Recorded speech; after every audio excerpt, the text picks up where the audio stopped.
همه ما دوست داریم، به همین دلیل همه ما عیبامون رو قایم میکنیم.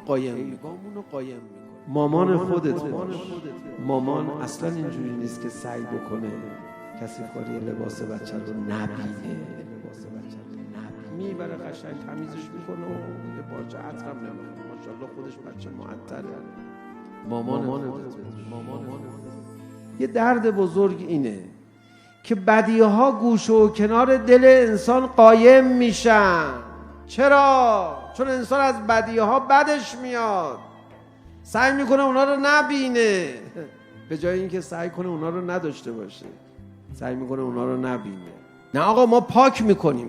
حالا پاک کردن چون سخته، بعد انسان هم عجله داره، میگه فعلا قایم کنم، بعد دیگه قایم میشه دیگه. انسان موجودیه که چون به پاکی ها علاقه داره عیبای خودش رو پنهان میکنه. اینقدر پنهان میکنه که انکار میکنه، که خودش رو پاک تلقی میکنه.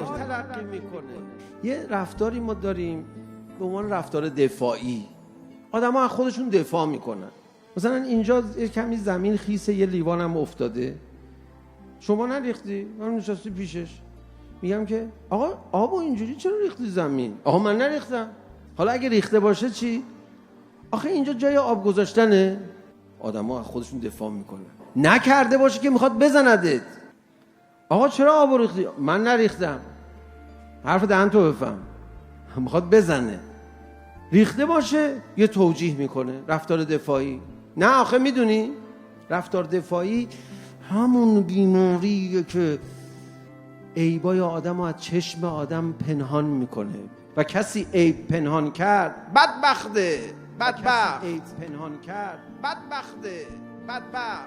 کیا میخوان عیبای پنهان خودشون رو پیدا کنن؟ کیا؟ هر کی میخواد این کار رو انجام بده. یه دستگاهی هست زباله ها رو تبدیل میکنه به انرژی. اون دستگاهی لیزر توش استفاده میشه. عیباتو بنویس بذار رو کاغذ جلوت، با لیزر نگاهه بگو تو اینی، خجالت نمیکشی، تو اینی، درست میشه، انرژی میشه. میخوام داد بزنم میشه 40 سال عبادت. زن مکل نفسه که افضل من عبادت که 40 سنه. میگی وای بر من، خجالت بکش، میشه چی؟ میشه 40 سال عبادت. خدا میفرماد عیبای تو مثل آشغالایی میمونه که تو وجودت هست، اینا رو پنهان نکن، اینا رو با استغفار بریز بیرون. هر جایی هم نریز، بیا یه جایی بریز که من بتونم نابودش کنم. در خونه خود من بریز. در خونه خدا کثیف میشه، من تمیزش میکنم، من طاهرم، من میتونم دفنشون کنم. بیا نه قایم کن تو کمد، بود تعفنش برات میداره.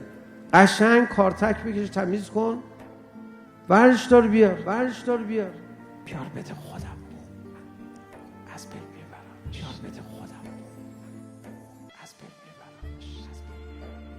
بدیها گوشه و کنار دل انسان قایم میشن.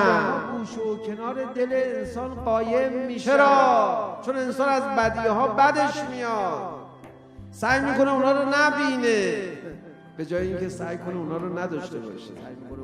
مامان خودتون، مامان اصلا اینجوری نیست که سعی بکنه کسی کاری لباس بچه رو نبینه، میبره قشنگ تمیزش میکنه و یه پارچه عطرم نمیخوره، ماشاءالله خودش بچه معطره. مامان